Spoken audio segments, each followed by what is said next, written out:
Welcome to Mysteries, Myths, and Legends. I'm Taylor. I'm Savannah. Welcome to the show. Happy Wednesday, everybody. Happy episode 150. Can we believe we made it here? Listen, I used to say, I think every episode, like, I can't believe this is episode whatever. I've stopped doing that.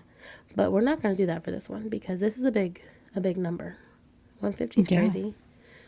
I know. I can't believe we've made it this far.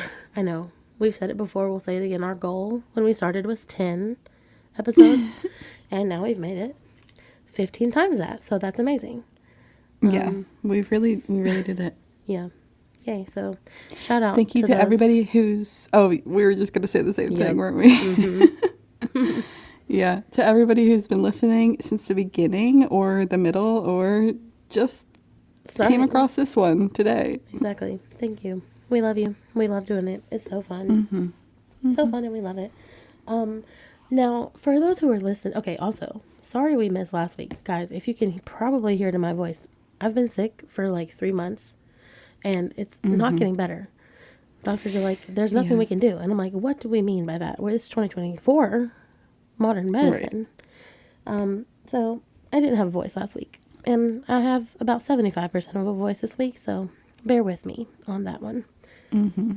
But if you did listen to our last episode, we ended by Savannah saying that we were holding ourselves accountable, going to the gym after recording that episode. Yes. And I just had to let the people know that I did get up, even though I did not want to. And I drove to the gym and went to the gym, and Savannah did not go with me. Okay, I went the next day, though. Okay, she did go the next day. But I just had to give that update because Savannah was like, okay, I guess we're going to the gym. And we, like, ended it, and she was like, I'm not going to the gym. I was like, what? I knew I was lying to myself. Because I just did not feel like going. But I did go the next day, and... I did go 2 days that week, so it counts. It counts. Okay. It counts. I just made up for it a different day. Exactly. So, I just had to let the people know. Yeah. It was just funny. It was. I know. You had to let everybody know that I'm a liar. Yeah, I did. I really did. But I wasn't, because I actually did go. Mm-hmm. And it was so late. I've never gone that late when I went before, and nobody was there. It was that's so why nice. I couldn't do it. Oh, well, I mean, maybe that's... See, I thought it would be a bad thing to go that late. Because, honestly, going to the gym, it wakes you me up, no, you know? It does. It does wake you up. But luckily for me, I stay up late regardless. So, like, I went at, like, 9 and got out of there at, like, 10:30. And I stay up till, like, 1 a.m. So. See, I'm pretty sure that same night I went to bed at 9:30. So you needed the rest. I was tired. But nobody was there, and it was so nice. Like, nobody was on any of the equipment. We could just use anything we wanted to. It was so nice. So don't go to the gym. I mean, if you want no people, go to the gym late, I guess is the way to go. Yeah, or it probably goes the same for early morning, too. See, I was thinking that, but then I'm like, maybe all the people before work, because I know a lot of people like to go before work. And I feel like there's more, but I don't know. I can't get up early. You will never see me in the gym in the morning. Yeah. Yeah, see, I mean, I wake up relatively early, but the people who go at like 5 a.m., that's not me and will never be me. Oh, no. See, like... I don't know. I have no motivation in the morning. I feel like if I could get myself up early enough to go to the gym before, it would make my day so much better. But there's just no way. See, I think I could go at 7 a.m., but I have to leave for work at 7:40. So it's like... It would have to be a quick one. You'd have to go at 6:30, realistically. Exactly. And that's the time I get out of bed, so... Exactly. Yeah. But it's like... If we could push work back a few hours, then I would be glad to go to the gym in the morning. Yeah, but see, that's just not how it is. It's just not. It's not. See, there's no time in the day. All times are bad because if you go right after work, everybody's there. Yeah, it's a mess. Life. That's the game of life, I guess. Trying to find out when you should go to the gym. Yeah, exactly. So, anything else been going on? Yeah. Yeah. Something really big, actually. Oh, okay. I just wanted to say that we are the inspiration of the new Fortnite season. What? If there's any gamers out there, it's Myths and Legends. Oh my gosh. And it's Yeah, like the that's Greek us. gods. And I'm like, if they haven't been listening to our podcast, like I know they have been, you know? Oh, they definitely have. Yeah. Like, also, they're based out of North Carolina, in case you didn't know. Okay. Yeah. Somebody definitely saw one of our stickers. Or one of our stickers, and they're like listening because we've been, following the Percy Jackson series, Mm-hmm. going about all that. And I'm like, and so the season dropped last night, the new season, and I just played it for the first time like an hour ago. And yeah, Zeus, Aphrodite, all the Greek gods are in there. I'm like, wow, they really copied us, but I love that. And it's so fun. So go play Fortnite. This is not sponsored by Fortnite, but I wish it was. Yeah. I'm upset. I'm just currently I've been obsessed with gaming and Fortnite lately. I got back into it. Are you gonna become a streamer? I was actually thinking about streaming, but I don't know how to do that. See, I actually was saying last night, I was like, what if I became a streamer? But my thing was that I'm really bad at games. Okay, see, I've been actually getting really good. And when I played earlier, I only played one round, right? And I got 5 kills and I placed in 4th on a solo. Oh, wow. And that's pretty good. I can't lie. No, I'm really bad at like every game I try. Yeah, but that might be funny on a stream. See, that's what I'm saying. Like, maybe that'd be entertaining to people. Okay, maybe okay, guys, next up, Twitch. We're going to maybe figure it out. Or we're going to have a gaming YouTube channel. Oh my gosh, okay. Somebody write that down. Next Mysteries, Myths, and Legends games. Games. Honestly, that's a good idea. We've been having lots of good ideas lately. Yeah. But anyways, go rate and review us on Apple Podcasts and Spotify, please. Yes, please. If you want to go ahead and get into your 150th story for us, Savannah. Oh, wow. 150. Okay, yeah. Crazy. So this week I have a story that takes place in Randolph Forest in Maine. Ooh, never heard of that. But I really want to go to Maine. It's beautiful there. It is. I've been to it. I've sort of like driven through it a little bit. You've been to Maine? Yeah, because, well, I mean, I've been to Canada on that side. Oh, okay. So when we were driving up there, we, drove through Maine. So. Yeah, that makes sense. I was like, what were you doing up there so far? Yeah. So I've been to that sort of area. It is pretty, but cold. Very cold. So yeah, this takes place in Maine. Sorry, my throat. So it is on the, I'm going to be talking about this trail that, is in Randolph, Maine, which, Okay. I said Randolph Forest. Randolph is like the city too. Mm-hmm. So there's this trail that runs through the forest called Old Narrow Gauge Volunteer Trail. Kind of a mouthful. Yeah, they could have shortened that one a little bit. Yeah, it is 1.25 miles, so like 1.25 miles. And it was originally established in 1985 by the local Eagle Scouts. So that's cute, Cuties, yes, the little Boy Scouts. Yep, because, community service, Well, I guess Boy the Eagle Scouts and Girl Scouts. The Eagle Scouts are technically the man scouts, no longer Boy Scouts. Yeah, I guess so. Right? Aren't they? Well, it's like the top level. So I just said, yeah, so they're like seniors in high school. Yeah. Yeah. Yeah, so they established the trail for one of their projects. And it was originally the area for the Kennebec Central Railroad. So a railroad ran through here. Oh, interesting. And it was used to transport passengers and goods to and from the National Veterans Home in Togus, Maine, which was where the first VA hospital in the country was. Oh, what? So, no way. Yeah. So yeah, that's a little bit of history. The railroad served the Veterans Home from 1890 to 1929. So this forest, it's, it's a very tranquil forest, very, just like any other one you would walk through, peaceful. But it does have hidden mysteries, myths, and legends, if I can just use our name there. They say that there are spirits of the former soldiers from the VA hospital that go through this forest. I was getting that vibe. Yeah, so that's part of it. But the main story that I'm going to be focusing on is not having to do with a veteran. Oh, okay. So the main ghost that people talk about in this part of the forest is Bicycle Larry. I'm sorry.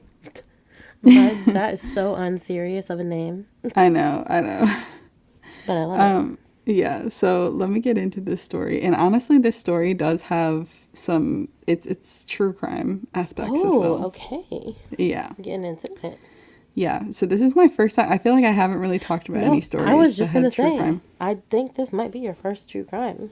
Yeah, so, okay, so let's get into it. So, Bicycle Larry, his real name, Lawrence Farrell, he was often seen riding a bike around town. So that's why people nicknamed him that.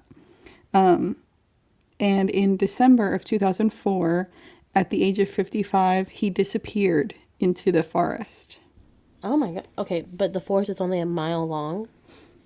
Well, like the trail. Oh, okay. It's like about a mile long. Okay. But the forest, is a lot bigger. But the trail just goes a mile into the forest. That makes a lot more sense. I was like, that's a small forest, but that makes way more sense. Yeah.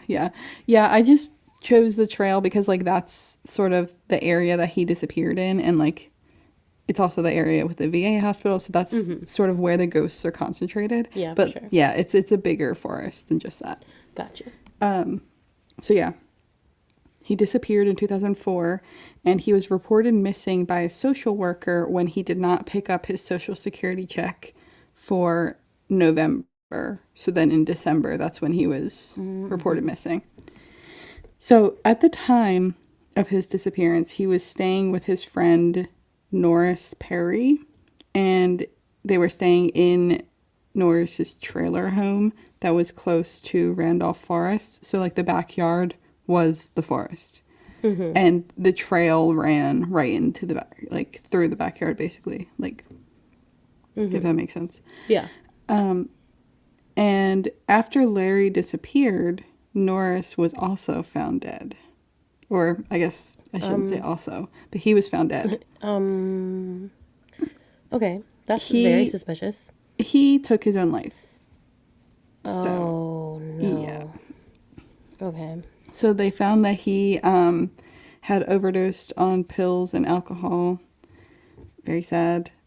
But they also found some suspicious activity, kind of. Okay. He left a very incriminating message with his sister. Oh, okay. And what did this message say? So he called her, right, and left a voicemail. Okay. And he basically said that he had, he said he had killed Larry. Okay. And that he was telling her that they could find his body in a brook behind the trailer home. Is a brook a small body of water? Yes. Yeah. Okay. Wow. Okay. Well, I kind of knew. I could see that coming. I can't lie. Yeah. But that's horrible. I know. Very horrible. So, the police, they received reports from neighbors about loud arguments between Larry and Norris a month before his disappearance. And the police ended up labeling this as suspicious. But the disappearance didn't go into investigation or anything until April. Oh my God. So they waited. Why? They waited 4 months. Well, I guess maybe because it's cold and there's a lot of snow. Yes, that's basically their excuse. They were saying, we have to wait until it gets warmer so we can investigate better. Yeah. But in my opinion, like, all your evidence is gone by then, right? Probably. Yeah, more than likely, yes. Yeah, because it's like a phone call and like a voicemail. Yes, he did say that he did that, right? But Right. there's no proof. Right. That's So, that's crazy that they waited. What year was this, did you say? 2004. Oh my God, that's really bad. Yeah. I was expecting less. Also, do we know, were they just friends, or were they together, or do we know? I think they were just like friends. Oh, That's okay. what everything I saw that said that they were friends, but Just curious. he was just like staying with him because he didn't have a place to stay or Yeah. something. Yeah. Yeah. Yeah. So yeah, police labeled all of this stuff as suspicious, but then they finally got into started to investigate in April of 2005, and they searched the area with cadaver dogs and used a backhoe to search the area and like dig it up a little bit, but there was no traces of Larry or his bicycle. Not the bicycle. So yeah, they couldn't find the bike either. So as of 2024, like as of now, the case is still open. There have been no updates. So he's still just like disappeared. Okay. Here's my question. A brook. Back to the brook. Is that like running water? Yes. Okay. So like it could have ran into like a bear, like his body, if what that guy was said was true. Isn't a brook like a stream, like really small? Well, that's what I'm trying to figure out. Like, it wasn't enough for his body. Like, could he have entered some other waterway? You know? So But I feel like a brook is small. the definition of a brook is a small stream. Okay. No way. No way. That's weird then. Where'd he So go? it's like, it's not, I don't think it would be big enough to carry him anywhere. Him and his bike, yeah. Yeah, and his bike. But I don't know. See, if he did murder him, then would he have had his bike with him? Probably not. Well, that's Maybe true. But unless he wanted if to they get rid of the evidence. Yeah, if they couldn't find it, maybe he threw that into the forest too. But it's just weird that like they couldn't find anything when you would think that he would have just thrown it all into the yard, into the forest that's like right behind Yeah, exactly. the home. So Yeah. strange. So yeah, it's still a mystery today. There's not really that much else. There's not many other like key points to the story or like evidence that they've found, which is really sad. But people do say that there are, people see the ghost of Larry riding his bike around still. Wow. So are they seeing him riding around in the forest or around the town or both? Both, I believe. Yeah. So he switched his bikes often, and he was last seen riding either a red Huffy bicycle or a gray mountain bike, and people have seen a ghost riding around people have made claims of seeing somebody on a red Huffy and on a gray mountain bike. So like it switches back and forth which one his like ghost will ride. He has options as a ghost. Love that for him. Yeah. So people see him on the trail, and there have been sightings around the town too. So he's just still doing his thing. He's just everywhere. Just wanders around. Wow, that's really sad though. It is. Yeah. So that's the main ghost for this area of the forest. And there are also claims of there being orbs that people see. Which, strange flashes of light. So maybe it could be from the train, a ghost train. Ghost train. We love a ghost train. It could be. I don't know. Also, this is the scariest part to me. People hear somebody screaming, "Get out." Oh no. But then, when you investigate further, and there's no person ever found who was saying that. So, yeah. No. Yeah. I don't like that. I would absolutely get out if I heard that. It's like that little girl that you were. I know, and I did get out, and I went inside immediately. Yeah. Yeah. Yeah. There are also claims of a residual haunt of like a train whistle. Oh, okay, so we do have evidence of somewhat of a ghost train. Yeah, so there's definitely a ghost train out there. There's definitely Bicycle Larry, and there are some like random, not random, but like, you know, a few different veteran ghosts as well. But they don't seem to like come out to people as much because there's not that many. I didn't see as many stories or sightings of those, but yeah, that's Randolph Forest. I like how, you know, I mean, there's not that much going on, but also at the same time, there is like a lot going on in this forest. Well, I feel like this is like a smaller area, and I feel like there's a lot going on considering this is like a smaller area. Yeah, and it's all focused at this area of the trail. Yeah. That's cool. Oh, I know. That's crazy. I want to see Larry on his bike. I know. Right when I started looking up this area and I saw Bicycle Larry, I was like, I need to know more. You have to. You literally have to. See, I really need them. Like, I want them to solve this case, but I feel like it's sort of at a place where it's like a lost cause almost, and they're not going to do anything to try to figure out what happened. I feel like the only way it's going to be solved is if there's like some people hiking in the woods and they come across bones. Yeah, I know. I don't think the police are actually going to do anything. I mean, honestly, it's been too long. I do want to I want to know why he was killed. Same. You know what I mean? They really like, what argument is enough to kill somebody over? Right. Like, was it an accident? Kill him and then kill yourself. Like, maybe he just couldn't live with what he did once he did it. Maybe it was an accident or something, like a fit of rage. Yeah, that's true. But I don't know. I have so many questions. I hate mysteries. I love and I hate them. It's part of our show, Taylor. I love them though, but I hate them, you know? Like, I want the answers and I want them now. Oh, gosh. Well, I love that story, even though I also hate it because there's no answers. But maybe one day. We can actually hold out hope that one day Bicycle Larry's body will be found. I know. At least his bones. I hope so. He deserves to rest, you know. He's been riding that bike for a while now. I know, yeah. Well, taking a vast, sharp turn. As always. I have for you a very popular, very well-known story, okay? Oh, okay.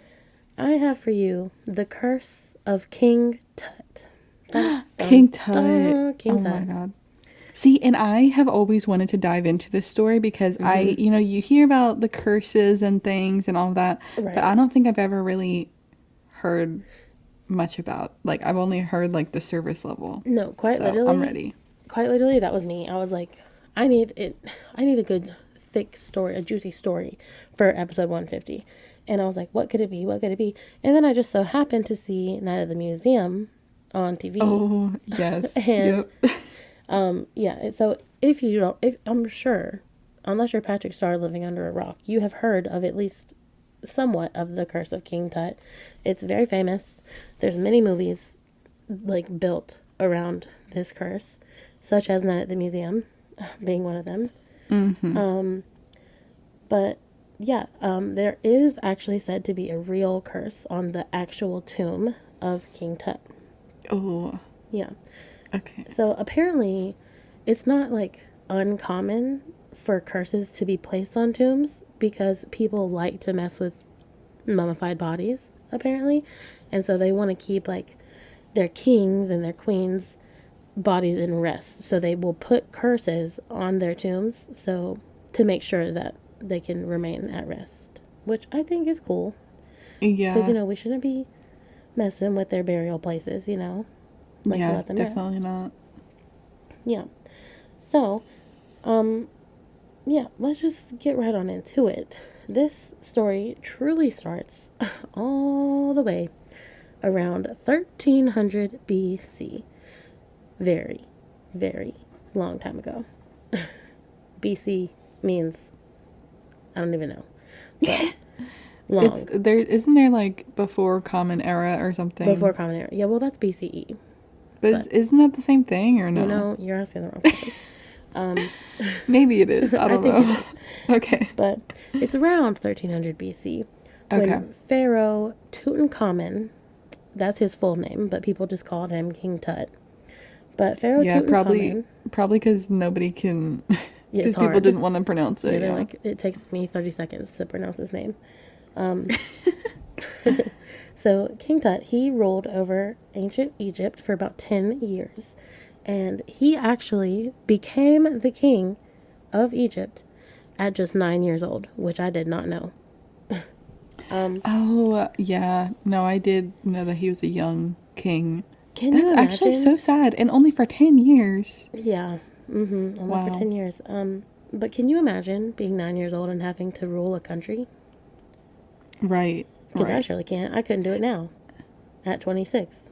So, And like, no, listen, no shade to like the royalty nowadays, but like back then, it's like they probably actually wanted him to make big decisions and stuff. no, absolutely, absolutely. You know what I mean? They did. You know what I mean? Yes. And he was like 9, 10 years old making big decisions for the country. Like, Yeah. that's crazy. It's crazy. But also we have to think, like, if we adjust it, like, people didn't live as long back then. I mean, yeah, but But, like, yeah. still, he's still 9. Did you look up what was the age? I did not. Like the I did not, but typical age? Yeah. yeah. I did not, but I I mean, I wanna guess say, spoiler like- alert, he only lived to be 19 Yeah. and he died, and that's why he only ruled for 10 years. Yeah. So, I mean, he only lived to 19. So, Yeah. you know, That is crazy though, Yeah. because like when you're like 9 years old, like when you're young, that's so much of your life that you're growing still in your dude, brain and everything. also, like, he and then, really went through puberty while he was the king. right, that's what I'm saying. Like you're at your I like would honestly, milestones of life, and yeah. And I would also argue he's at his, like, worst phase of life. yeah, Because, like, everybody who's, like, becoming a teenager is just, like, horrible. You and know? he's probably so like emotional and stuff, and then Yes. having to make all these decisions. Yes, that's what I'm saying. Like, I just cannot believe this. But, anyway, he was 9, but he would soon become the most famous ancient Egyptian, king of all time. And so, Tut's father, he was before King Tut became king, his father was the king. And he actually wanted to change the religious beliefs of the land. During his time. Okay. He wanted the Egyptians to worship only one god, the sun, which they called Aten. However, up until one random day, he made this decision. He's like, I want to, only believe in one god. The Egyptian people had been believing in over 2,000 gods for thousands and thousands of years. And then What? one day, he's like, nope, only one. He said, actually, they're all not real anymore. Exactly. Like, what? He was like, actually, I'm making my own religion. Like, this my is giving cult. So, it's, to say it was a huge ruffle and some feathers is a big understatement. Everybody hated the idea, but they did not really have a choice. They had to follow their pharaoh's orders, or at least make it look like they were. Right, yeah. So, that's what they did. But then, all of a sudden, his dad, King Tut's dad, died. And I don't know if he was killed secretly, because of what he was trying to do, or like how he died. But that is why King Tut became king at 9 years old. Yeah, I mean, it sounds like that could have been a possibility. Like maybe he was murdered and it wasn't made public or something, and that's why we don't know about it today. Yeah, Or- that's what I'm saying. Like, Yeah. I really think that's what happened. Like, somebody was like, we're not having this one God idea. I don't know what you're thinking. So the first thing that King Tut does when he gets into office, quote unquote, I suppose you could say. He gets into office. He gets into his throne, you know. Yeah, yeah. He changes everything back to the way it was. He's like, nope, we're going back to all the gods, all the religion. So this made people really like him immediately as the king. And they also liked that he was just kind of this regular guy. And I say that, but he's like a regular kid. And they're like, you know, whatever. He's chill. Because I guess most of the other pharaohs kind of took it as like, I am a god, kind of is what their head was at. Right. But King Tut, since he was so young, he would go and participate in religious ceremonies like with the people, go on hunting trips with the people, ride horses, drive chariots. He did everything normal people would do. And so that's why people loved him. And I'm like, oh, I love that for King Tut, honestly. Yeah. And like I said, unfortunately, he did not have a lot of time to rule because he did die at the age of 19. And so we're not exactly 100% certain on what killed him, but researchers have narrowed it down to two main ideas. So one, he either got into a chariot crash and was killed, basically like a car accident, like we would have today, or he had a mosquito-borne illness that killed him. Oh, wow. Yeah. So whatever reason for his death, he did not have any children. So the throne was then handed over to King Tut's advisor. So, crazy. Very, very crazy. So, getting more into the tomb. Most tombs at the time that were being made were cut deep into some sort of rock and contained many rooms. You know, you got to think like the pyramids as an example of this.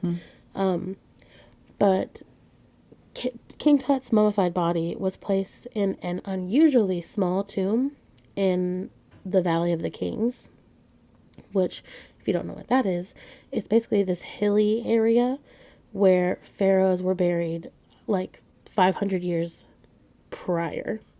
So, like, this is where they used to bury the pharaohs before they started doing, like, the big pyramids and, you know, in the rock stuff. Yeah. So, some experts believe that King Tut was actually in the process of building his tomb, which is very sad, but I guess cool because he like got to make it the way he wanted it to be. Right, but like, wouldn't that mean that he sort of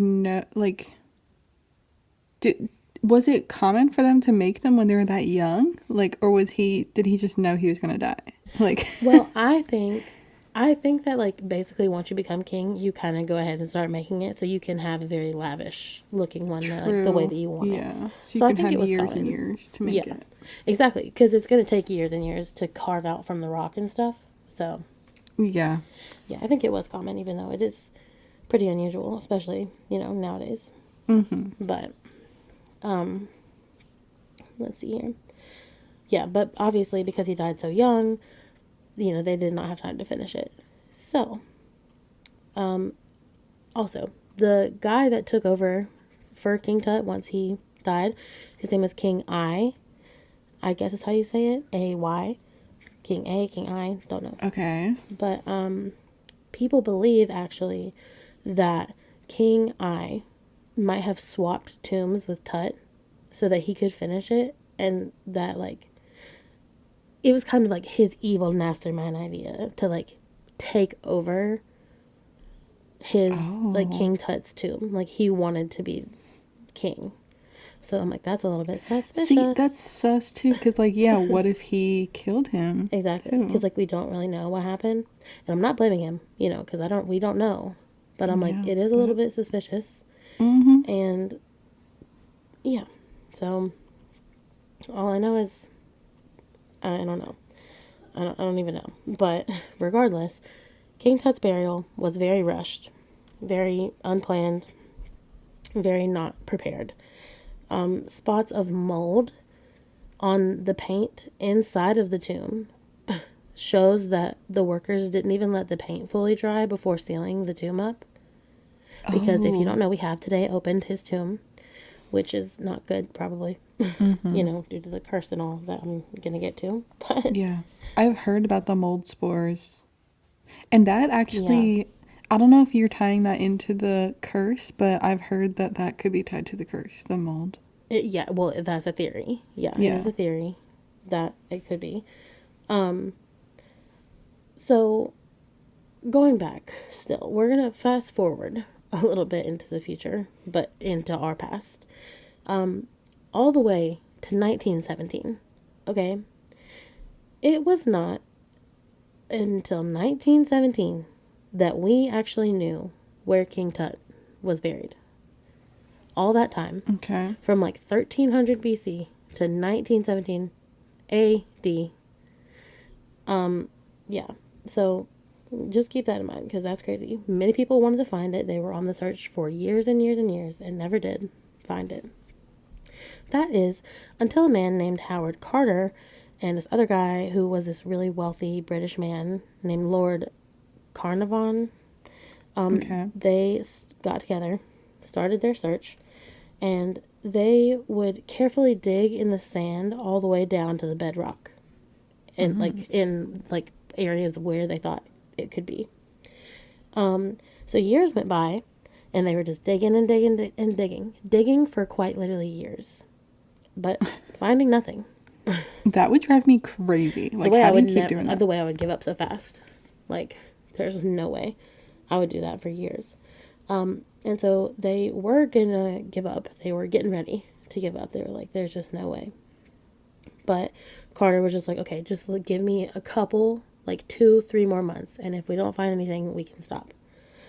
3 days after he said that to them, the team discovered what looked like a step buried in the sand. So as they were removing more sand and debris around this area, they found a staircase. And the staircase led down to a doorway stamped with the name Tutankhamun. Oh my Now, God. can you imagine how good that must have felt for Howard Carter? Because he was like, they were really going to give up. And it only took 3 days after that to find it, which is just beyond me. Like, can you imagine being the one to find King Tut's grave after all that time? Yeah, honestly, that is insane. And also, like, I'm thinking about from the perspective of the people who, like King Tut and the people who, like, buried him and everything. Because I'm just like, they probably, I mean, it's hidden for, I mean, it's hidden because the sand covered it, but it's also hidden for, like, almost a reason. Yes. Like, they don't want Like, they don't want you to... anybody to open it. No. Like, the whole point is to seal it forever. Exactly. But, So, I mean, I guess for history, open it up. for history, I mean, it is cool to see. It is, but like, at the same time, it's like disrespectful. Yeah, like at what cost? Yeah. Like, So, obviously, as you can assume, they did not hesitate to open that door and go inside. Of course not, yeah. Yeah. So when they got inside, they found that it was filled with strange animals. I do not know what that means. I don't know. I have to assume it means dead animals. But Like, did they just put animals in there? Or were they paintings or, like, sculptures? I don't know. But I tried to find out. Don't know. But apparently strange animals. And then there were statues and gold. Pieces of gold, jewelry, anything gold really, everywhere. Scattered throughout inside of this little room. And so the ancient Egyptians believed that they needed to fill their tombs with all of the stuff that a ruler might need in the afterlife. So that's why they packed it full with everything down from gold to shoes, clothes, anything, the animals even included. Like, they're like, maybe he needs the animal army, in the afterlife. An animal army. Who's to say? I love that. Also, I think strange animals could just be like, they did say that these people were British and that we are in Egypt, so maybe it's just animals that the British men had never seen before, like a giraffe or like a hippo or something, something more relative to the area of Egypt. Yeah. But anywho, finally they get to what they're actually looking for, the burial chamber. And so the burial chamber is this room big room, and it contained a large golden shrine, which this large golden shrine is essentially just this big gold box that fills almost the entire room. It's like that big of a gold, like a golden box. And so inside of the box, there were 3 other shrines, a stone sarcophagus, 3 golden coffins, and the mummy of Tutankhamun, obviously. Now, I just think it's crazy that they really went in there and were just like, let's open this all up. No thought. No question. Like, should we do this? Like, no, they're like, let's just open it. I mean, they've been looking for it for all this time. That's what they were going to do. I mean, I guess. But I don't know if I would do that. Well, why would you look for it then? I mean... Just to find it. I don't know. Yeah. I guess so. But like, ooh, like, first of all, I mean, I don't know. I guess you're right. Like, you don't know what you're going to find in there. Is that what you mean? I mean, well, you know you're going to find a dead, decaying body in there. So, like, I don't know why you would want to open that. Like, ooh. Yeah. But, you know, they did. And they didn't care. So, Carter and his little squadron spent almost 10 years removing more than 5,000 objects from inside this tomb. So they probably spent upwards of 20 years on this project. See, and that's what gets me. It's like, in the Egyptians' eyes, is King Tut just in the afterlife with nothing now? Yeah, probably. Like, yes. Cause damn. And like, what if he needs his stuff? You know, like, I don't know. It's very sad. So the discovery and excavation delighted people around the world who followed his work. Obviously, people were very excited to, you know, see what was going on in his last moments of his life. And, however, people were fascinated for another reason. 6 months after opening the tomb, Howard Carter's wealthy funder, Lord Carnarvon, died from an infected mosquito bite. Oh my God. Yep. So they're saying that's like the same way that King Tut died. Yes. Yes, possibly. Yeah. Because I personally believe the mosquito theory, because you have to think like the West Nile virus. I mean, that's still a thing today.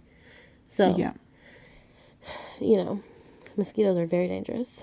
Yeah, so Carter had actually ended up gifting an object that came from inside the tomb to one of his friends for his birthday, which honestly would be the coolest gift. Like, if you gave me something from... I mean, it would be cool, but then, like, you think about it and you're like, wait.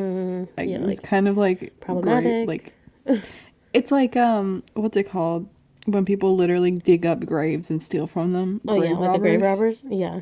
Yeah, so you're literally giving somebody something that you grave robbed. literally. But, like, knowing it came from, like, this Egyptian king it is still cool, but, like, it's very messed up. Yeah, at the same time. It's hard. It's hard. But, I mean, I think his friend thought it was cool, you know, overall. Yeah. Unfortunately, that man's house burned down that same day and killed him. Oh, my God. Mm-hmm. But his house was rebuilt. And the day that it, like, reopened for his family, it immediately flooded. What? Yep. Oh, my God. Yep.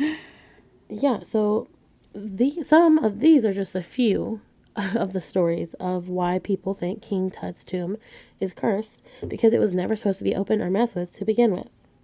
And these people who have died, you know, have either played a huge part in opening it or have literally a piece of it with them while they die. It's very interesting. So, and this is where, like, the movies that we've seen about this topic that come into play, like the Night at the Museum, starts, because whatever his name is, like, what's his name? The guy. Even in real life. Ben Stiller. Yeah. Like, when Ben Stiller, like, reads the paper from King Tut's tomb, Like, that's actually what starts the night at the museum of them coming to life or whatever. Okay, now that you're talking about it more, I'm like, I kind of want to watch it again. Me too, because I only watched a snippet of it. I'm like, I love that movie, both of them. Yeah. They're so good. But yeah, so that's where the belief comes from of the curse. Many more people have died who have held and had and like owned pieces of his tomb. But on the other side of that, the argument of why there might not be a curse is, and this is something I've never really heard of, because I've always just heard like, oh, the curse, the curse, the curse. Right. But people believe maybe there's not actually a curse because Howard Carter, the main guy who was like bent on finding this, and found it, was spreading like his pieces of his tomb throughout people that he knew and all this stuff. He ended up living for another 17 years, even though he's like the main one. Mm-hmm. So that's interesting. I mean, how old was he when he died? That I don't know, but old but or definitely old. Okay, Because he's been working on this project for like 20 years, and he lived another 17 after the project. Because I'm like, 17 years is a long time, but it depends on how old he was when he died at the same time, True. Well, I would have to argue he's probably at least 35 at the minimum when he died. Oh. So. What? Yeah. I mean, I know that's not very old today, but again, King Tut died in 19, so. Yeah, true. Yeah, and honestly, if it was a curse, you would think he would die. He would have died like within a year or two. Exactly. So, Exactly. So, but here's the other thing. Some native Egyptians hold and own some pieces of King Tut's tomb. But what's interesting is that there's no record ever of any native Egyptian dying after having a piece of King Tut's tomb. So it is believed that if this curse is real, that it's like the native Egyptian people are protected over the curse, like that they are allowed to have it, but not anybody else outside, which I think that's cool, Yeah, I think makes sense. Like, that's fair. Yeah, they're not cursed. He's like, these are my people, they can have what they want of me. Yeah. That's cool. Cool. And, okay, so also, back to Lord Carnarvon's death. People believe and say that it was a mosquito bite, but there could be an alternate explanation to his death. They say that he could have been exposed to some sort of mold or bacteria that would attack the respiratory system, and that's the way he died. So that is leading into the mold theory, is that this mold actually is the curse, and that you will die because of the mold. But I'm like, you will die because of the mold physically and scientifically as well, like mold's very dangerous. See, and I get that mold theory, but then what about the part of the curse that you're talking about where the guy's house burnt down? Exactly. He didn't have the mold unless the mold was on the objects. That's what we don't know. Yeah. On the other objects inside. But I'm like, there's no way that the mold and bacteria could have been on every item in there, Well, I mean, maybe it could have, but I feel like mold wouldn't have started a fire. So that's what I'm saying. That's true. Nor a flood. Right. So that's interesting. Or was that just like a one-off, Maybe. Yeah. I don't know. But yeah, people do argue though that like that theory, like the mold theory of him dying, kind of doesn't make sense, because basically the toxins, you would have to die within 6 months of it, like becoming exposed to the mold, and he died I think 2 years after, or 1 year after. So like the timeline doesn't really make sense for the mold theory. Yeah. So back to the mosquito it is, which I find interesting, that that's possibly how he went, and I'm like, so we may never know if the curse of King Tut's tomb is really real, but I mean, we've done everything we could possibly have done to the tomb at this point, and his body. Like, I think you can see it somewhere. I didn't even look it Yeah. up, but like I'm I pretty know. sure I you was can. gonna say like, where do we think it is right now? Why did I not look it up? I don't know, but yeah. Here's the question, okay? And this is a crazy question. I feel like would if you had the opportunity to go and see this and like say you were allowed to either buy or take something from the tomb, would you, just to see if the curse is real? Because I know that I sound crazy, but I would buy something because I would want to see if the curse is real. I don't think I would. I would like I just I mean don't like a think piece of so. gold from like the floor. I don't mean like a part of his sarcophagus, you know. Well, yeah. But like I'm Just just something like from the tomb. No, I don't. yeah. I don't know. I don't think I would. Like I don't know. I just feel like I want to see if it's real, you know? But then like somebody else gonna have to tell my story because I'm gonna be gone. But you'd know. You would know. If so, yeah. Yeah. So yeah. I'm trying to look up right now where is King Tut. And it's possible that he's still there, like in his tomb, you know. Where Well, it he is. was definitely in museums so for a while, right? His body? Oh God, if that's the case. Wasn't it? Or am I See, making that that's up? what I I feel don't like know. he was. I feel like the movies are skewing my brain. Because, like, all I'm thinking about is Night at the Museum. So, it's saying this. Okay, this is just the first thing that popped up, but it says King Tut's tomb, discovered in 1922 by Howard Carter, remains in the Valley of Kings in Luxor, Egypt. Yep. Okay. So that is where they found it. So he is still there. And most of his goods are now on display at the Grand Egyptian Museum in Giza. Okay, I really want to go and see that stuff. Really bad. Okay, also, did just learn, in fact, looking this up, that while they didn't move him out of there, thank goodness, I guess, but even though they did everything else, they did replace, like, his layered coffins, because, you know, I said, like, he had, like, 3 coffins on top of him and a sarcophagus and all this stuff. They replaced that with climate-controlled glass. So they can at least control the mold in there. No, So, I suppose. okay, I am reading this out. His mummy is on display. No. Yeah, that's what I Okay, thought well, that's what too. I thought too, but like It's on display in the tomb in Luxor. so yeah, I think you can go. That's what I was just gonna say. I think you can go to his tomb. Yeah. Should we go? To go see King Tut. I feel like wasn't Dude, King I'm looking Tut, at it like, right now, in and other actually, museums? it looks so crazy. Please go look at our Instagram to see the pictures, because this is actually crazy the way this looks. It's humongous. Wow. Yeah, we'll definitely post pictures of this. Yeah. Wow. I just feel like that's crazy that you can just go in there. And I didn't really know that before this very moment.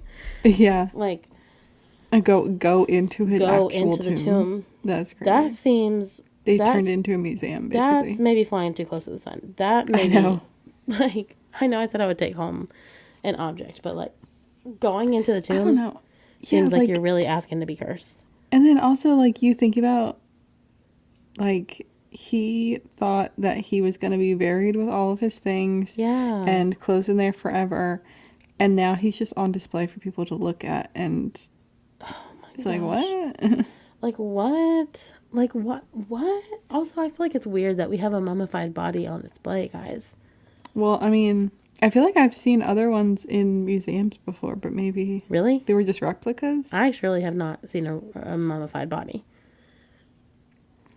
But, I want to say that they've been in museums. No, I'm positive that they are in museums, but I don't know if I've ever been to one that had a mummified body. I'm not sure if I'm just thinking that I did or if they were, like, maybe they were replicas. Yeah. I really hope they were replicas. Yeah, because the more that I'm thinking about this, like, this is so messed up. Like, I know. This is so... We don't even want to get into it, but have you heard of the people people eating mummies? Savannah, what are you talking about? No. You haven't heard about it? No. So back when they were still discovering a lot of mummies and stuff, like I need to look it up because I don't really remember all the facts, but I'm pretty sure it was British people. They like ground them up and used it as a spice or something. Oh my God. You're lying to me. I'm not. I believe you, but like that is like the sickest thing I've ever heard in my life. Like they're just like, okay, let's make sure we season our chicken, ladies. Get the mummy. Get the mummy. No, literally, powder. they would eat it. Well, they would eat it as medicine or something. Oh my God. Well, how is that helping them? I don't know. Ew, that is sick. That is really sick and twisted. Wow, I'm actually really shocked right now. Okay, here's something from National Geographic. I love how we're just pulling up all the Googling. Yeah, we're just learning today. Live. So, medieval Europeans believed that consuming embalmed bodies could cure them of diseases. Oh my God. That is sick. 15th century Europe, the remedy for your headache, stomach ailment, or cancer might come with a side of Egyptian mummy.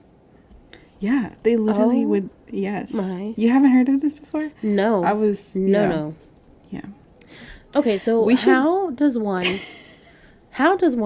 get a mummified body to eat? That's the question I have. Well, I guess they would sell it at the store. Oh my God, that is so... We're going to have to do a deep dive. This is like insane. I'm surprised you haven't heard of it. I can't believe I've never heard of this either. We need to... No, literally, we should do a deep dive on this. Part 2 coming soon because now I'm absolutely sick. Like my gut, the way I actually just almost threw up thinking about that is real. Visceral. Okay. Yeah, it was prescribed from everything from bruises to epilepsy. Bruises? Literally, yeah.